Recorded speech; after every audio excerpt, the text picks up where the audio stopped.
আমি বলতে সাগর আমি কেমো দিতে পারবো না। বলে কি আমি বললাম, আমি কেমো দিলে আর বাঁচবো না। আমি মরে এমনি যাই। ক্যান্সার হতো মানে বাঁচেই না। আমি আর কষ্ট করে কেমো দিব না। এখন আপনি কেমন আছেন? এখন খাইতে পারি, ঘুমাইতে পারি। শরীরে প্রচুর এনার্জি আসছে। আলহামদুলিল্লাহ। আমি হাঁটতে পারতাম না। মানে আমার বাসাটা দোতলায় ছিল। আমি এক সিঁড়ি উঠে ছাদও যেতে পারতাম না, এক সিঁড়ি নিচেও যেতে পারতাম না। তো সেই অবস্থা থেকে দেওয়ার আলহামদুলিল্লাহ জন্য আপনাকে মুক্তি দিছে। কাছে একটা বাজার আছে, এটা আমি প্রতিদিন যাই। আমার ডায়াবেটিস আছে, ঢাকার জন্য যাই। একটু টাটকা শাকসবজি নিয়ে আসি, হ্যাঁ, একটু হাইস্টা আসি। মানে আল্লাহর রহমতে আপনি একসময় পুরা বিছানায় পড়া ছিলেন। এখন বর্তমানে আল্লাহর রহমতে আপনি নিজে হেঁটে, ক্যান্সার তো একদম নাই, শারীরিকভাবে অনেক যেটা দুর্বল ছিলেন, এখন শক্তি আছে আলহামদুলিল্লাহ।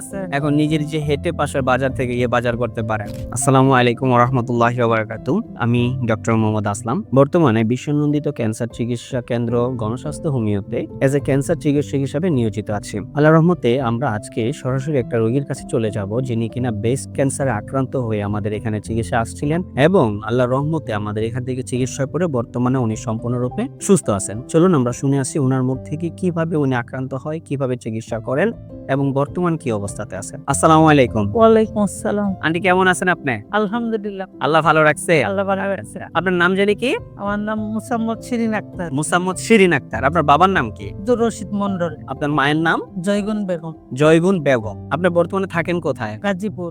গাজীপুর। গাজীপুর কোথায় এটা? এটা ডুয়েট গাজীপুর।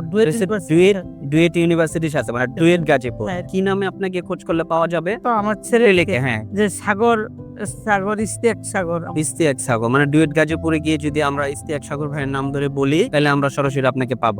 তো আপনি সর্বপ্রথম আমাদের এখানে, মানে আপনি এই যে একটা সমস্যা ছিল, কি জানি সমস্যা ছিল আপনার? ব্রেস্ট ক্যান্সার ছিল। প্রথমে টিউমার ছিল। প্রথমে টিউমার ছিল, পরে সেটা ক্যান্সারের রূপ নিয়েছে। এটা কতদিন আগে? টিউমারটা প্রায় 13-14 বছর 24 সালে আইসা ডিসেম্বরের দিকে দিকে। সম্ভবত আপনার এটা আবার যখন টেস্ট করলেন, হিস্টোপ্যাথোলজিক্যাল টেস্ট আমরা করছি, সেটাতে দেখা গেল যে এটা অলরেডি ক্যান্সার ধরা পড়েছে। হ্যাঁ। আচ্ছা, তো ক্যান্সার হওয়ার পর আপনি কি অবস্থা ছিল, কি কি চিকিৎসা নিয়েছেন? আমি অনেক জায়গায় গেছি, তারপরে দেখি অনেক টাকা খরচ লাগে। পরে মহাখালীতে গেলাম, ওখানে কথাবার্তা বলে চিকিৎসা শুরু করলাম। ওখানেও টাকা লাগছে, অনেক টাকা ছাড়া হয় নাই। তারপর চিকিৎসা চললো, 5টা কেমো দিলাম। 4টে দিছি আমি, মোটামুটি নিতে পারছি। আচ্ছা, কিন্তু 5টার সময় আমি আর নিতে পারতেছি না। কি সমস্যা হয়েছিল? মাথাটা আগুনের মতো গরম হয়ে গেছে, ঘাইমে মাথা শরীর সহ প্রচন্ড বমি, আর মাথা শরীর ঘাইমে এমন ভাবে পানি পড়তেছে, তখন শীত ছিল আরো। আচ্ছা, মানে আমি আর কোনো ভাবেই মানে কেমোটা শেষ করতে পারে না। অল্প একটু থাকতে বন্ধ করে দিয়েছে। বন্ধ করার পরে সরকারি হসপিটাল রেস্ট নিতে দেয় না, বেডে থেকে উঠাই দিচ্ছে, আরেকজনকে দিবে। পরে আমার ছেলে একটা হুইল চেয়ার ভাড়া করে না আমাকে ওটার মতো বসে বাঁধন দিয়েছে, কিন্তু আমি হুইল চেয়ার থাকতে পারছি না। আচ্ছা, আচ্ছা, পরে থাকছি।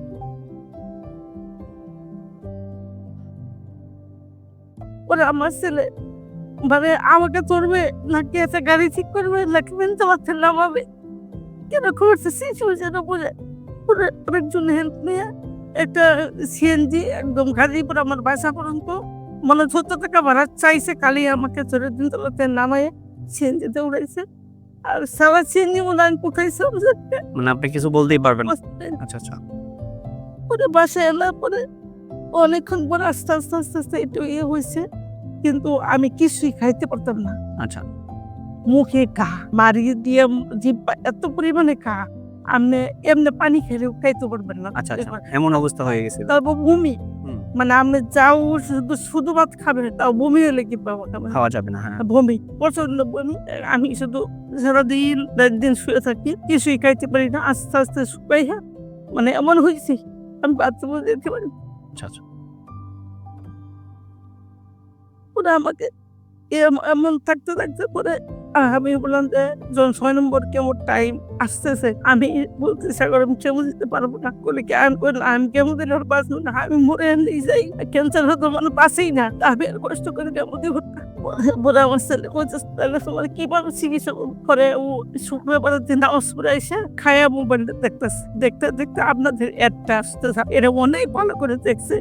আমার মাইসে বলছে আম্মা একটা কথা, আমি তুমি কি ভিডিওটা দেখবা? আমি কি ভিডিও কোন দেখো। পরে আমি দেখছি, আমি দেখে দৌড়ো ঘুমে কামনা ঘুমে খাইলে ভালো হয় না বোধ ঘুমে কামনা আল্লাহর উপরে বিশ্বাস করে চলো আমরা একটু যাই, ঠিক আসি। আচ্ছা, ওষুধ খাইতে হয় না। হুম।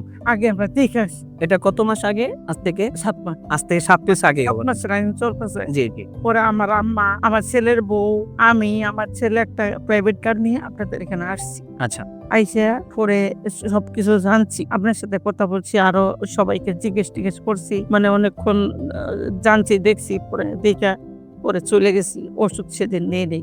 আচ্ছা। পরে আমার ছেলে কয় চলো বাসায় যাই, কথা বইলা পরে কি করি বাসায় যাই। পরে কি হবে না হবে সেটা আমরা বাড়িতে গিয়ে কথা বলে নিব। নেই। তো ওষুধ খাওয়ার পর আমরা যেটা আপনাদেরকে বলি যে 4 মাস পর আমরা পরীক্ষা করব। হ্যাঁ, পরীক্ষা করলে হয়তো বা আলহামদুলিল্লাহ আল্লাহ চাইতো নেগেটিভ আসবে। আপ থেকে আমরা কত মাস পরে পরীক্ষা দিয়েছিলাম? 4 মাস পরে 4 মাস পর আমরা পরীক্ষা দিছি।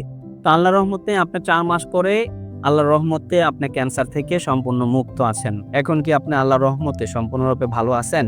হ্যাঁ, এমনিও তেমন কোনো সমস্যা নেই। ক্যান্সার তো নাই।